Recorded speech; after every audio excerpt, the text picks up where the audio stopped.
We are in the third week of a sermon series that we're doing entitled 90. It's actually a sermon series that we're borrowing from Andy Stanley, but we're calling it 90 because for about the span of 90 days, and somebody actually called me on this past week. They said, TJ, I did the math, and it's not exactly 90 days.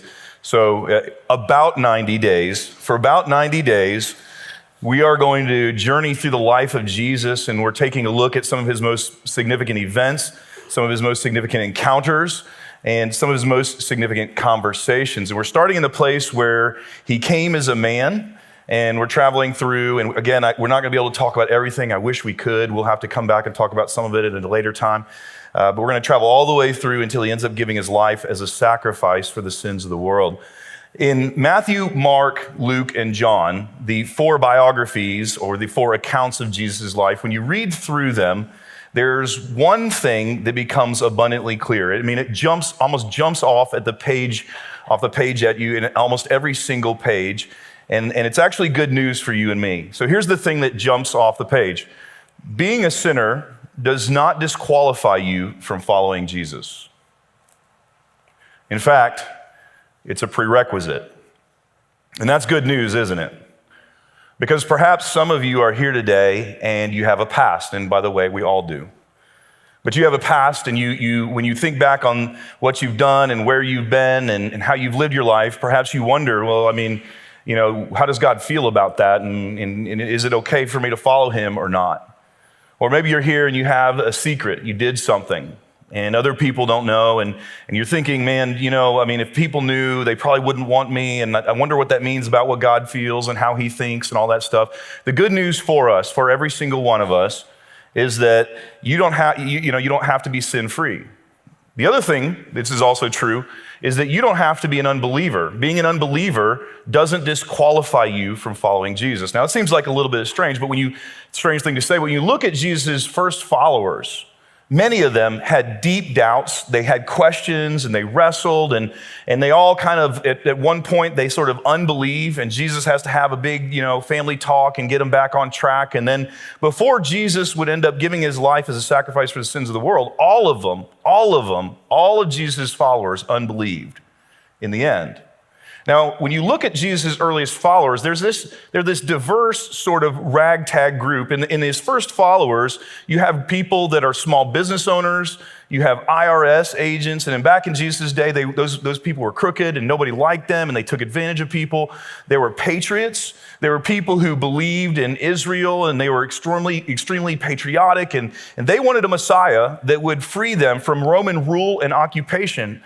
And that's who they thought, some of them thought that Jesus was going to be. There were men, women, blue-collar workers, white-collar workers, educated people. Some of the most educated people in the first century, some of the brightest people were followers of Jesus. Also, there were some not-so-educated people. His first followers were kind of an interesting group of people. And we're going to talk today about some of his early followers, just maybe about 4 of them. But before we do that, let me kind of backtrack a little bit. The last couple of weeks, here's what we've done on 90. We've talked about a guy named John the Baptist who preached down in the Jordan River area and drew a large crowd. He had an unusual message. It was different, and it drew crowds. Thousands of people would come out, and he kept telling them about this guy that was going to come after him, that was going to be greater than him, and this guy who was so great that he wasn't even going to be able to untie his sandals, wasn't even going to be worthy of it. And then Jesus shows up on the scene. And John turns to the crowd, he goes, look, this is the guy. This is the guy I've been telling you about. And then Jesus insists that John baptize him. John doesn't want to at first, but Jesus pushes in and goes, no, you have to. And so John baptizes Jesus. And then you'd sort of expect that Jesus would start his public ministry, that he would sort of, he's been announced and he should kind of take over. But instead of doing that, he disappears into the wilderness, where for 40 days he fasts, and then he's tempted by Satan. He's tempted by Satan with something that he would end up being tempted with his entire ministry. It's something that you and I face too.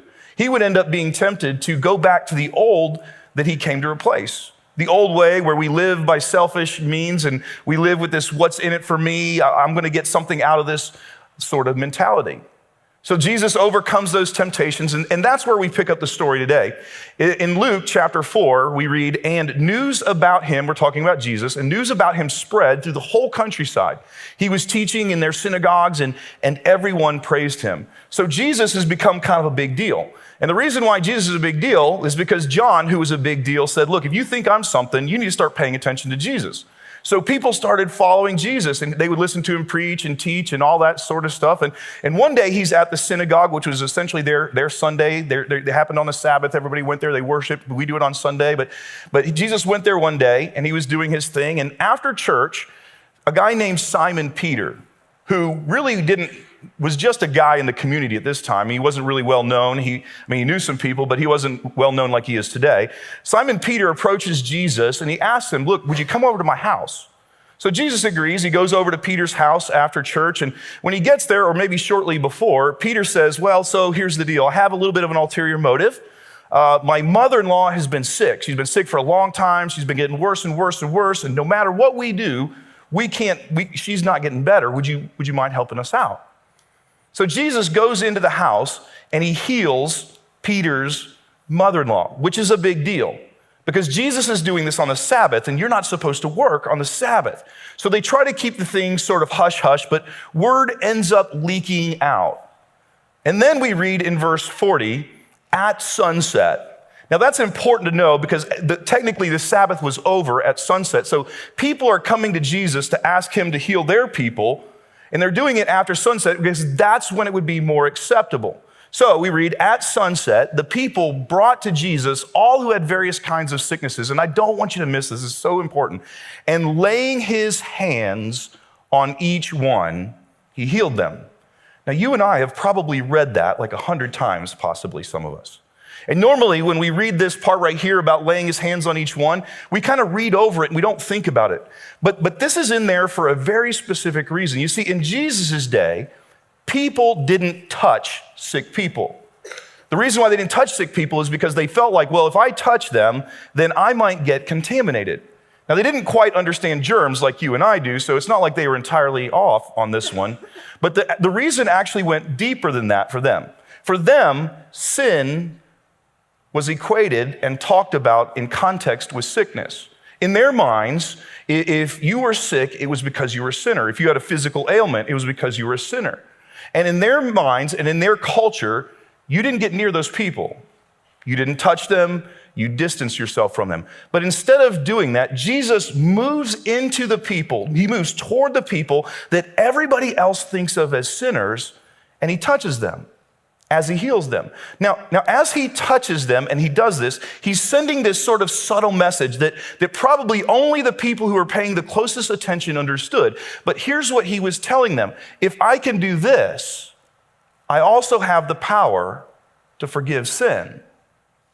So all this is happening, and Jesus is out there healing people, and this sort of sets the stage for what ends up happening next. Matthew and Luke both record what happens next. Matthew does it in sort of this kind of just real quick thing, and then Luke, who's a historian by almost trade and mindset, who loves details, he actually gives a lot of detail of the story.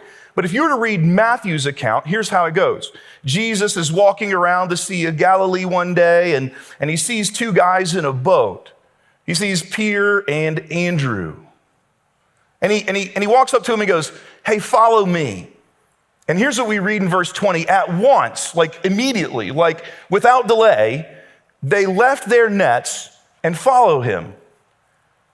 And then Jesus keeps walking around the Sea of Galilee, and he sees two other guys, James and John. And they're in a boat fishing with their dad, and he walks up to them and he just says, hey, follow me. And a couple verses later, here's what we read. And immediately they left the boat and their dad and followed him. Am I the only person who thinks that's a little weird? Like when I read that, I think to myself, wait, what? Like these guys who've been trained like their entire life to be fishermen, these guys who've been trained, their father has literally been investing in them their whole life so that one day they can take over the family business. They've heard Jesus preach a couple times, maybe had a couple conversations with him. And he walks up to them, and with 2 words, he says, "Follow me." And they leave it all. It's like they don't even say goodbye to Dad. Like, Dad's still fishing, and they're like, we're out, we're gone, see you later. I mean, it almost seems irrational, doesn't it? Or at least irresponsible. Now, Luke, thankfully, it's like Luke knew we would have those questions. At least Luke knew, I think, there would be a guy like me who's like, I don't get that. So Luke tells us the story, and he tells it in a lot more detail. And here's how he begins the story in chapter 5 of Luke. One day, as Jesus was standing by the Lake of Gennesaret, Lake Gennesaret's another name for the Sea of Galilee. It's the same body of water. The people were crowding around him, and don't miss that word, and listening to the word of God. So Jesus is out there and he's teaching people. He's just explaining, look, this is the way of God. This is the way of God. This is the way of God. And packed into this little verse here is a clue about the way that our faith works. And it's being subtly communicated, but I don't want us to miss it. And so here's what it is. Faith begins with information. The faith that Jesus invites us into, it always begins with information. Christianity is an informed faith. Not too long ago, we talked about this a couple of weeks ago, but not too long prior to when Jesus was doing this, John the Baptist is out there and he's doing his thing, and he talks to the crowd and he says, here's how he introduces Jesus. He tells them, look. In other words, don't turn your mind off right now. Don't let your mind wander. Engage your brain for a second. Don't miss this, because I want you to wrestle with what I'm about to tell you and what you're about to see. You see, the thing that I love, that I don't want you to miss about the Christian faith, is that we don't have to, and we shouldn't ever check our brains at the door. We're not called to the type of faith. We're not invited by Jesus into the type of faith where we can't wrestle, where we can't ask questions, where we can't express and work through our doubts and uncertainties. Faith begins with information, and let me meddle for a little bit. If you end up talking to anybody who calls themselves a Christian, or you go to another church, or any other faith system that tells you, stop thinking, just don't ask questions, you need to go away as fast as you can. Because faith, the one that we're invited to by Jesus, is an informed faith. So the story continues. He saw at the water's edge 2 boats left there by the fishermen who were washing their nets. Now, there's a specific reason why they're washing their nets. On the Sea of Galilee, fishermen fish, I think they even do to this day, they fish at night because it's cooler at night, and the fish come up when the water gets cooler, and that's where they feed, and it's easier to catch them. When the day gets going and things start heating up, the water gets warm and they go down. And so people fish at night. So these guys have been fishing literally all night. And they're kind of at the end, it's probably about mid-morning, and they're kind of wrapping up some of those final things that they got to do. They unwrap the nets and they take out all that garbage that comes up with them that are no good, and they unroll them and they wash them, and they're in the process of cleaning them and letting them dry. And so while that's happening, we read in the next verse, he, talking about Jesus, got into one of the boats, the one belonging to Simon, and asked him to put out a little from the shore. Then he sat down and taught the people from the boat. So the crowd keeps growing and growing and growing, and Jesus realizes, man, if I'm going to be able to address them, if I'm going to be able to, even be able to get beyond the third row, I need a different sort of situation here. So he finds Peter and his boat, and he jumps in and he goes, look, man, can you row out from the shore a little bit? So I imagine they probably get about 10, 15 feet off from the shore, and he has a better view of the crowd, and more people can kind of get around. And it's kind of this really cool teaching environment. And Jesus sits down and he starts to teach. Now, we know, because we've read Matthew's account, or we talked about Matthew's account, that Peter's not the only one there. So Peter's in the boat, and James and John and Andrew are in the boat too. And they're all listening along with the crowd to Jesus teaching. Faith begins with information. Faith begins with information. So then we read, when he had finished speaking, he said to Simon, put out into deep water and let down the nets for a catch. So after Jesus informs people, and he talks about the way of God and the kingdom of God and how to live for God, he turns and he extends an invitation to Peter. And I don't want you to miss what's happening here because it's extremely significant. He doesn't turn to Peter and say, hey, leave it all. Just leave it all. Just come follow me. Just drop the nets, leave dad behind. Let's go. What Jesus ends up doing is he invites Peter to simply take a step. He says, Peter, look, let's just take a baby step together. I'm not asking you to do something impossible. It's a very simple request on behalf of Jesus. He simply says, hey man, let's just go fishing. Just let's do something small together. Just take one step my direction. So in the next verse we read, Simon answered, Master, and that's interesting. That's interesting, a sign of respect. We've worked hard all night long and haven't caught anything. Okay, so here's the translation. Jesus, we're exhausted. We've been fishing all night long, and I gotta be honest with you, when you got in the boat, I wasn't too sure about it because I wanted to get out and just go home and grab a bite to eat before I maybe saw my kids for a few minutes and then eventually go to sleep so I can get enough sleep to do this all over again. Jesus, we are exhausted. We are so tired. And man, look, this doesn't make any sense, Jesus. Because you don't fish during the day. You're asking us to do something that makes no sense. And I don't want to be, kind of that kind of guy, but Jesus, you're a carpenter, and I've heard you're a good one. And I like that you take your trade seriously, but you're a carpenter and we're fishermen. And Jesus, look, there's a crowd watching. Like everybody knows. Everybody knows you're not supposed to fish during the day. Even people who aren't fishermen know that. And look, what are they going to say? What are they going to do? And, Jesus, come on. Can you at least send them away? Then he continues, and that is so fascinating, but because you say so, I'll let down the nets. In other words, Peter goes, okay, Jesus, because, you healed my mother-in-law. I kind of owe you one, which kind of tells you a little bit about Peter's relationship with his mother-in-law, doesn't it? So anyway, Peter's like, look, you healed my mother-in-law, and I feel like I kind of owe you one. So he decides to take that baby step that Jesus asks him to take. Now, I want to call a little bit of a timeout here because here's what I'm pretty sure.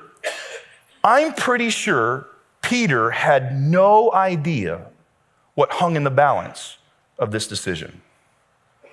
I'm pretty sure he had no idea what ultimately, neither did the guys in the boat with him, they had no idea what hung in the balance of this decision. Had Peter not decided to do what Jesus invited him to do, you and I probably wouldn't be talking about him today. He would have been just another first century guy. He probably would have been a good dad. He probably would have been a good husband, maybe even a good businessman. But you and I would not be reading about him and talking about him today. And Peter had no idea that that's what hung in the balance. In fact, Peter had no idea that this hung in the balance. This is St. Peter's Basilica in Rome. The structure itself of this building is absolutely incredible, and the architecture's unbelievable. This past week, I got online and I read this amazing Wikipedia article about this. This building, and here's another picture right here. This is kind of the inside of the building. I hear this view is unbelievable. It's just incredible when you get in there. But they started constructing this building in 1506, and it took them 120 years to finish it. It's one of the largest, if not the largest church building in the world. 120 years. We built a youth building that took us a little over a year and a half to build, and we were all like, oh, why doesn't it happen faster? And 120 years. That's incredible. Now, this building is it's built over the tomb of Peter, but it's also built over Nero's circus. Nero's circus is where the first persecution of Christians happened. So this place is built over the site where Nero used to throw Christians to wild animals. This is built over the place where Nero, he lit Christians on fire and used them as torches. This right here is built over the place where Christians lost their life for the faith that Jesus invites us into. Now, here's the interesting thing to me about this building. Not just the grand architecture and the history and where it's placed over, but did you know that there are thousands upon thousands upon thousands of people that visit this site every single week? And they go there to reflect on Peter's life and what Peter teaches us about faith and how to love God better and how to live out the kingdom of God values that Jesus invites us into. Peter had no idea in this moment, in this boat, with this simple invitation by Jesus to just go fishing with him, just take a baby step with me. He had no idea that this is what hung in the balance. He had no idea. And you know what? We rarely understand what hangs in the balance of those moments for us either. We rarely understand what hangs in the balance, what joy we might experience, what peace we might experience, what meaning we might experience when we just simply take that baby step that Jesus asks us to take. We rarely understand who might hang in the balance. The people we might meet and the lives we might change or people who might change our lives. We have no idea what hangs in the balance of those moments when we're invited by Jesus. Look, just take a step. Just take a step. In those moments when it might cost us, in those moments where we might lose some sleep, in those moments when people might say something, in those moments when it doesn't make sense. But Jesus in any way invites us. Just take a step. We have no idea what hangs in the balance. The story continues. When they had done so, not when they believed so, but when they had done so, they caught such a large number of fish that their nets began to break. In other words, here's what I don't want you to miss about this. In the moment when Peter's simple act of obedience intersected with the faithfulness of God, it changed everything. In the moment when his simple act of obedience, his simple act of trust intersected with the faithfulness and the character of Jesus, it changed everything. The story continues. So they signaled to their partners in the other boat to come and help them. And they came and filled both boats so full that they began to sink. And this is unbelievable. Just imagine fishermen. Imagine catching so many fish that your boat is so full that your boat is sinking and your friend's boat is sinking. This is what's happening. So in verse 8 we read, when Simon Peter saw this, he cried out, "We're rich. We don't have to work for weeks." Immediately, Peter offered Jesus a 7-year contract, 30% ownership of the company, with a 7-year non-compete upon termination of the contract by either party. Okay, that's not in there. I made all that up. Just want to make sure you guys are following along with me.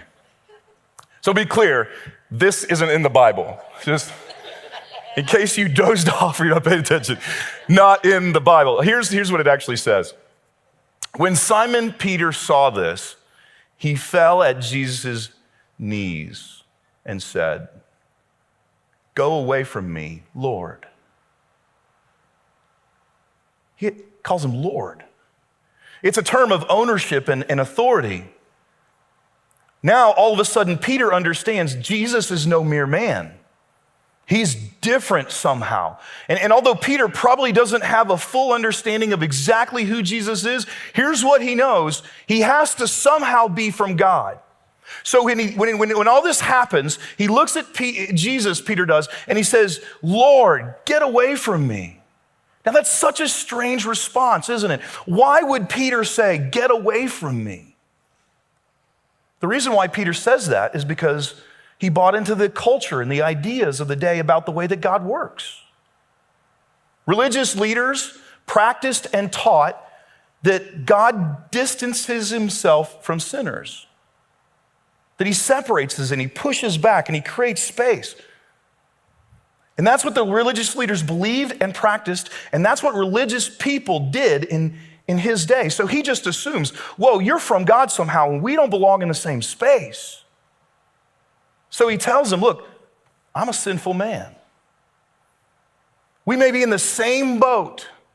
We may be literally just a couple feet apart, but we could not be farther apart than we are. And the crazy thing is that the thinking that Peter subscribes to in this moment is part of the very thing that Jesus came to reverse. So in the next verse we read, for he and all his companions were astonished, and of course they were, right? At the catch of fish they had taken, verse 10. And so were James and John, the sons of Zebedee. These are professional fishermen. This never happens in their world. Simon's partners. Then Jesus said to Simon, and don't miss this. He says, don't be afraid. That is something that Jesus would end up saying a lot to these guys. In fact, he would say it again on this very same body of water that they're on when this story takes place. Jesus looks at him and goes, you've seen me heal. You've seen my power over nature. What do you really have to be afraid of? You've seen how I don't distance myself from sinners, but I push into relationship with them. You've seen what I can do. What is there really to be afraid of? From now on, you will fish for people. So he turns to these guys and he says, you don't have to be afraid of anything, because you've seen how I am and you've seen what I can do. Guys, I have plans for you, he tells them. And I think he says the next part with a big grin. He says, we're going to fish for people. Let's go turn the world upside down. So in verse 11, we read, so they pulled their boats up on shore and left everything. These guys left everything. They left Dad in the boat. And I honestly, after all that, I'm pretty sure Dad was going, yeah, see you, have a good time, go with him. But they left everything. They left everything. And these guys would go on this incredible adventure with Jesus they never in a million years would have imagined. And one day they would die with nothing, including no regrets. They left everything and they followed him. And here's the thing. You would have too. And so would I. If we were there and Jesus did what he did for us in that moment, if he'd have done for us what he did for Peter, we would have followed too. And we can get into this line of thinking sometimes as people where we think to ourselves, if God would just do something like that for me, if God would just, maybe I could see a display of his power or see some sort of a miracle, or, if he would make this big thing happen, then I'd follow him. I'd go all in. I'd do whatever he want. I could just, he even hints at it and I'd do it if he just do that. And I think if Peter were here and he would hear us say that, here's what I think he'd say to us. I think he'd say, what? Like, are you serious right now? Like, he did fish tricks for me, and I followed him. Do you have any idea what Jesus has done for you? And if he saw even a remotely blank, look on our face, he'd keep going. He'd go, well, you should, because I wrote you letters about it. And then he'd go, well, you know what? We're not going to stop. We're going to take a look at this thing, because you got to know. I don't know how you missed this. And then he'd open us up to the letter, one of the letters he wrote, 1 Peter, and he'd start reading it to us. When they hurled their insults at him, he did not retaliate. Peter would urge us. He'd go, look, what I'm about to tell you about, this isn't a rumor that I heard. This isn't a story that somebody told me. I was there. I saw it. I saw Jesus when he was crucified. And I think Peter would push in some and he'd go, have you ever seen crucifixion? Have you ever been there? Have you ever been there to hear the sounds that a grown man makes when he realizes that for the next hours and hours upon hours, he's going to be in absolute agony until finally he dies? And there's nothing he can do about it. You ever heard the sounds that come from a man when that happens? And maybe Peter would ask, look, have you ever been there in a crucifixion to see what you see? Have you ever seen the look on a man's face when he's in that situation? Have you seen how his body writhes and twists and turns in agony? Have you been there to smell the smells that go along with it? And of course we would go, no. And to be honest with you, I'm not even sure I want to know the details. I saw the Passion of Christ, and that was enough. And Peter would go, the Passion of Christ makes the whole thing look so tame.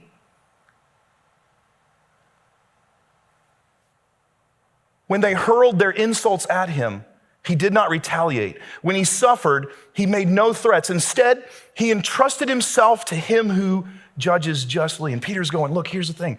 I know you haven't been there. I know you've never seen it, but look, this never happens. Normally when people are in this moment, they're being crucified, they scream and they cuss and they try their best to hurt back the people that are hurting them, and they fight the whole thing. And Jesus, he didn't do any of that. He just went willingly. And because Peter doesn't want us to miss the point he would make, he go, but there's another verse, check it out. He himself bore our sins in his body on the cross. So Peter would go, look, it wasn't until much later.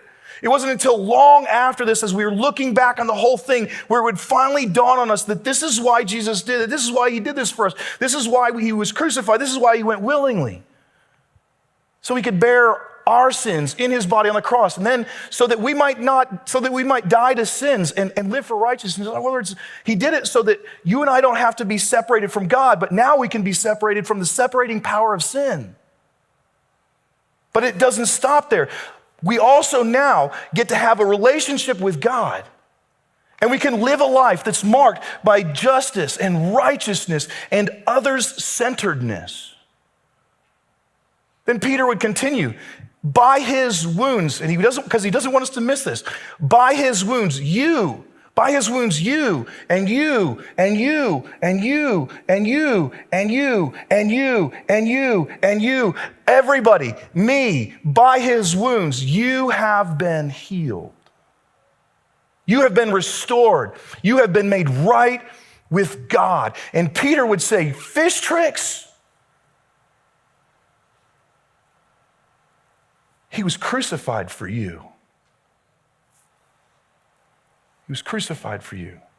And I think if Peter were here today, he'd go, like, seriously, you guys know this? Because let's be honest, for almost every one of us in this room, what I just told you was not brand new information, was it? Right? There may be a few of you, but most of us it wasn't. And I think here's what Peter would say. You know about all that, and still you're not following him? Like, really? I think Peter would say, when are you going to get a better offer? Who's going to offer you something better than that? And when we get really honest, we know nobody is. So here's what Peter would say, then follow him. Follow him. Follow him. When Peter's simple act of trust intersected with God's faithfulness, the faithfulness of Jesus, it changed everything. God works, God leads in baby steps. And Peter would say, follow him. Whatever it is, follow him. So here's my question. What is your next step? What's your next step? For some of us, that next step is committing our life to Christ. You grew up, you're in the Bible Belt, so you always, almost all of us, we grew up believing in the existence of God. But there's never been a time in your life where you said, you know what, God, I'm not driving anymore. I'm just going to give you the keys and you're the boss. For some of you, that's the next step. For others of you, perhaps the next step, you've done that. There's been a time in your life where you committed your life to God, but you haven't done this yet. You haven't been baptized yet. And almost every time it happens, there's something that tugs on your heart, telling you you should do it, but you find reasons not to. Perhaps for some of you, that's your next step. Maybe for others of you, you know what your next step is? You need to go tell somebody you're sorry. Something happened, a relationship fell apart. Maybe it was a family member, maybe it was a friend, maybe it was a coworker. And you're probably not 100% responsible for it. Nobody rarely is. But in your heart and your mind, you know you contributed to it. And maybe the next step for you is to go, look, I didn't do all of it, but I did this. And it wasn't right. And I'm sorry. Please forgive me. For others in the room, maybe your next step is to stop sleeping with somebody you're not married to. Perhaps for others of you, it's learning to be generous. When you get your paycheck, you spend it all on you or the people living in your home. And your life revolves around stuff, and you know it. And maybe the next step for you is just going, okay, this next year I'm going to learn to be generous. And maybe you'll start with just a percentage of your income. And I'm not even saying give it to the church. I'm just saying go be generous. What's your next step? No matter what it is, follow him, because you have no idea what hangs in the balance. You don't know what hangs in the balance. You don't know the joy and the peace and the satisfaction and the purpose that hangs in the balance. So whatever your step is, follow him.